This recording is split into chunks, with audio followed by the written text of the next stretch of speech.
may pogi. Sino kaya to? Eyo tayo. Oops, hindi mo na po ako bulol ha. Kasi baka hindi niyo po ako maintindihan. So, ito na nga ang kwento nung araw na pinag-groom ako ni Mama. Kita niyo po itsura ko? Walk up like this. Yan po ang dahilan kung bakit kinailangan na po akong ipag-groom ni Mama. Kasi mahaba na daw po ang aking hair. Tapos mahaba na rin po yung hair ko sa face. Kaya kailangan na po ako ipag-groom ni Mama. At eto na nga po, nag-tricycle lang po kami. Kasi mas gusto ko po sa tricycle. Ewan ko po pero feel na feel ko po kasi yung hangin sa labas. Kumpara po kapag nag-grab kami or taxi, malikot po ako at saka po naiinip ako. Kaya mas gusto ko po sa tricycle.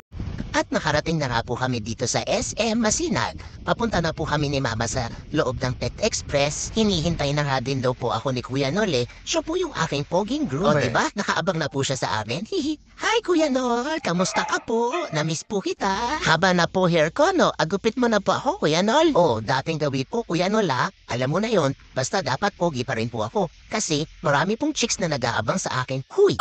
Ay, sorry po, Mama. Hindi po pala pwede. Bawal pa po pala ako mag-girlfriend. Crush lang daw, sabi ni Mama kasi baby pa daw po ako eh. Baby pa po ba yun? 2 years old na nga po ako eh. According sa study, ang 2 years old, equivalent to human years, ay 24 years old. O diba? Wow. Binata na po ako. Ay, ayoko na nga po magsalita. Baka mamaya mapalo ako ni Mama sa puwet. Ay, Kuya Nol, dahan-dahan lang po nakikiliti po ako eh. At matapos na nga po ako i-groom ni Kuya Nol. Eto na po si Mama, sinusundo na po ako. Charan! O diba, ang pogi ko na po? Bagay po ba sa akin? At nakapasok na nga po kami sa loob ng SM. Tulad po ng pinangako ni Mama sa akin na igagala niya daw po ako sa loob ng SM. Ang ganda po pala dito, malamig dito. Tapos, ang dami ko po nakikita mga tao. May mga nakikita din po ako mga fur babies na katulad ko. Ang cute po nila. Hello, Philippines! It's me, Yeb Yeb!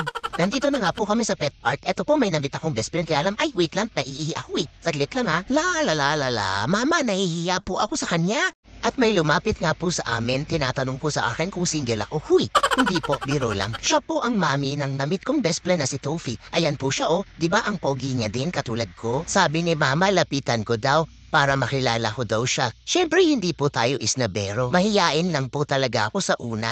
Pero hindi naman po ako isnabero. Hello sa'yo, best friend Tofi. Kamusta ka? Babae ikaw dyan para magpa-play tayo. Dalian mo. Tara na, halika na, bilisan mo. Hindi makababa ang best friend ko kasi nakatali siya. Ayaw po yata siya ibaba ng mami niya eh. Mama, sabihin mo po sa mami niya, ibaba po si Tofi para po makapag-play kami. Ay naku naman to si Mama. Napapakikipagdaldalan eh. Paano ka magpa-play ni Tofi? Bahala ka nga po dyan. Alam niyo po ba, first time ko po gumala dito sa SM. First time ko lang din po makapasok dito sa Pet Park. Kaya po kung nasaan si Mama, nandun din po ako. Ay, teka lang po, nadi-jerbox ako.